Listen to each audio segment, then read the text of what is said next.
Now, you were talking about this mother, Brooke.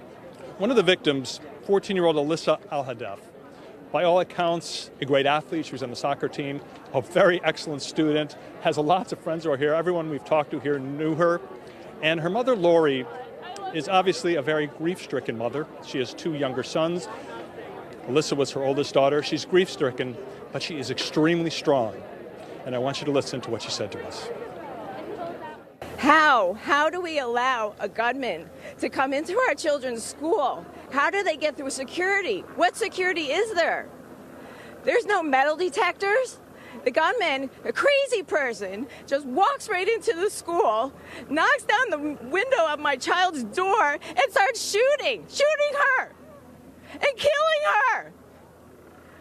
President Trump, you say, what can you do? You can stop the guns from getting into these children's hands. Put metal detectors at every entrance to the schools. What can you do? You can do a lot. This is not fair to our families, that our children go to school and have to get killed.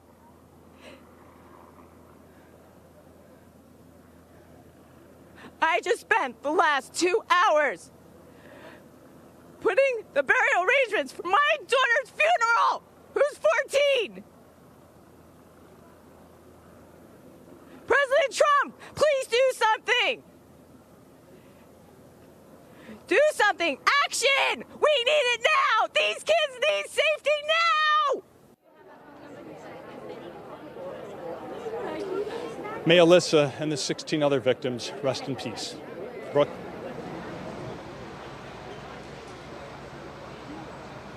Sorry. Whew. Gary, thank you. I'm sorry. It's just Congressman Ted Deuche, help me out, of Florida here, who represents the district. Just hearing that mother, I'm sorry. It got me. Yeah, Brooke, I don't know that I don't know. I don't know. What do you say? Here's the thing. I was at that same rally with all these students, and what she said, what that grieving mother said, is the most powerful message that everyone needs to hear. And it's the message, everyone. It's the message that I've heard from PTA moms and school board members. It's the message that I heard at that rally from 2 girls who came up to me and said that they were in the school. One of them said, we need action, we have to do something. One of them said, I sat there as my friends and watched my friend's face get blown off. Her friend said that she was underneath someone else who bled out, who died on top of her. How much more of this? But you're on Capitol Hill. Right. You're on Capitol Hill. Right. I mean, let me just speak for so many people who have been yelling at the televisions, right, yelling at members of Congress, how nothing has been done. Right, right. And you know what? They're right. They're right. And I join them in their frustration and their anger. They're absolutely right to be angry. Here's some things that we probably ought to start talking about, right? Let's go. I can tell you all of the things, that's basic steps that we can take to make sure that everyone gets a background check and to make sure that if you're too dangerous to fly, you should get a gun. That's all true. Which he did and passes background check. But you know what else? Next. You know what else? You know what kind of gun this gunman used? An AR-15 style weapon. You know what kind of gun is always used in these? An AR-15 assault rifle. What are you going to do about it? It's a weapon that's made to kill the maximum number of people. What are you going to do about it?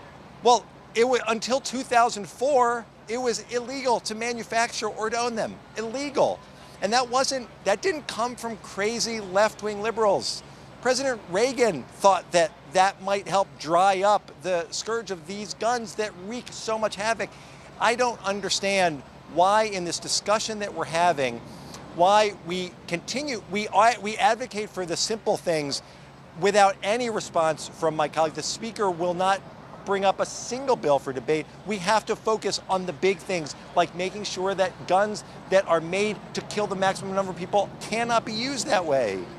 The speaker today really honed in on mental illness, which is absolutely germane to the conversation. And I'm not dismissing that, but I just in reading everything that I have from Republicans, mental health, mental illness, reading it in a Trump tweet today. I mean, you have this mother screaming at the president, who did take time today to try to be the consoler-in-chief and spoke directly to the camera to try to talk to kids that he wants to make them safe, but I heard no how. I heard no specifics. I heard no mention of gun laws.